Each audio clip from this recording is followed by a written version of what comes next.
दफा।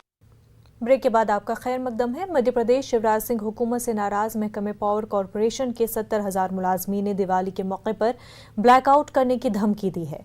Power corporation के मुलाजमीन की शिकायत है कि वज़राला के जरिए सरकारी मुलाजमीन को महंगाई भत्ता और एरियर देने का जो ऐलान किया गया था उसका निफाज सभी महकमों के जरिए किया जा रहा है, लेकिन महकमे पावर कॉरपोरेशन के जरिए इस सिलसिले में अभी तक कोई कदम नहीं उठाया गया है।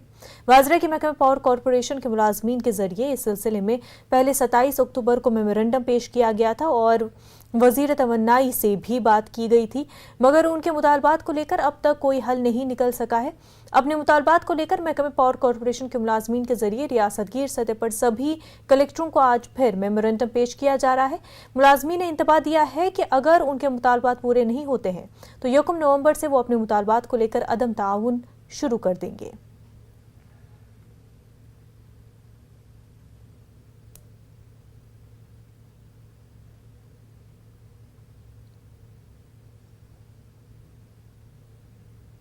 मुल्क की 3 लोकसभा सीटों बशमूल दादरा नगर हवेली और 13 रियासतों में असेंबली की 29 सीटों पर ज़मीनी इंतखाबात के लिए आज वोटिंग जारी है।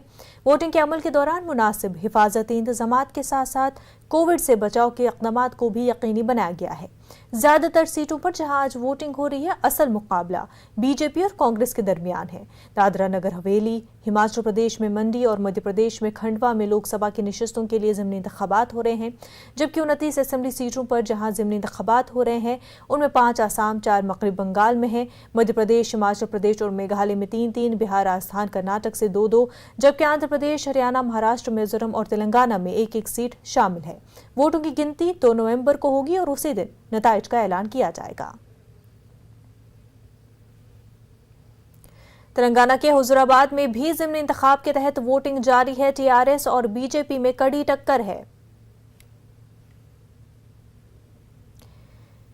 हमारे नुमाइंदे रमन्ना इस वक्त हमारे साथ जुड़ चुके हैं। हुजूराबाद में वोटिंग परसेंटेज अब तक की क्या है रमन्ना, और कौन से टीआरएस और बीजेपी के लीडरान आमने सामने हैं?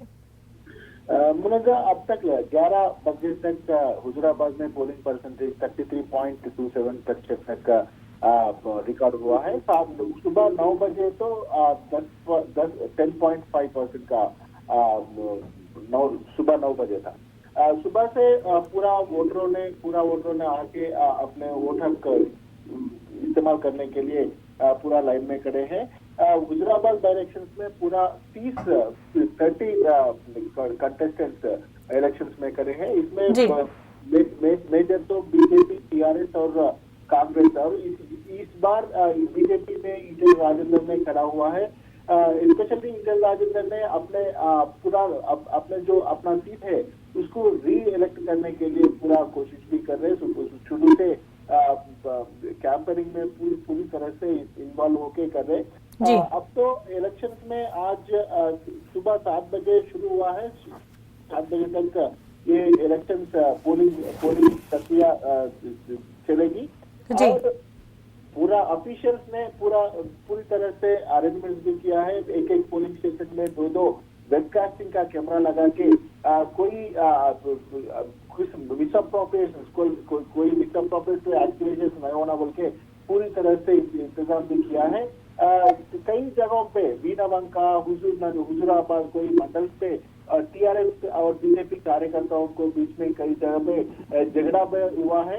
स्पेशली बीनावंका में एक टीआरएस नेता ने पाड़ी कौशिक रेड्डी, बीजेपी पाड़ी कौशिक रेड्डी ने कैंपेन करने के लिए प्रयत्न करे तो बीजेपी कार्यकर्ता ने पूरी तरह से उनको रुकवाया। कई जगहों पे टीआरएस नायकों के बीजेपी कार्यकर्ता और नायकों को रुकने के लिए पूरी तरह से बीजेपी अपनी पूरी तरह से ताकत भी लगा रहे।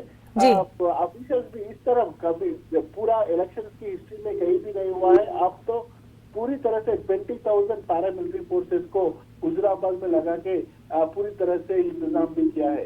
इलेक्शन कमीशन में भी बोल रहे कि हमने कोई वोटर कोई डरने की जरूरत नहीं है। आपको आके अपने वोट का विनियोग भी कर बिल्कुल तमाम तर इंतजामात किए गए हैं और लोगों से वो ये अपील की जा रही है कि वो आके वोट दे। तमाम तर इक़दामात कोविड के हवाले से भी किए गए हैं। रमन्ना, बेहद शुक्रिया आपका।